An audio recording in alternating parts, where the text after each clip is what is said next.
আজ যাচ্ছি পোড়ামাইশতলা পুজো দিতে। বেশ কিছুদিন ধরে যাবো যাবো বলে ঠিক যাওয়া হচ্ছিল না। আর এটা হচ্ছে এই কিছুদিন আগের ভিডিও, আর সেদিন ছিল মেঘলা আকাশ। আমরা দুজনে তো সকাল সকাল চলে গিয়েছিলাম পুজো দিতে, কারণ জানি সেখানে পুজো কটার দিকে হয়, সেই অনুযায়ী আমরা চলে গিয়েছিলাম।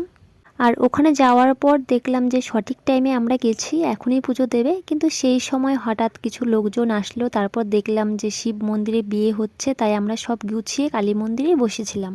দেখো, এইদিকে আমরা বসে আছি আর বাইরে একটু পর পর ঝিরঝিরে বৃষ্টি পড়ছে।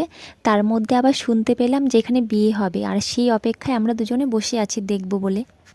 দেখো, বাইরে বৃষ্টি হচ্ছে আর আমরা এখন মন্দিরে বসে আছি, পুজো দেব তাই। কালী মন্দিরে পুজোর জন্য সব কিছু রেডি করা হয়ে গেছে।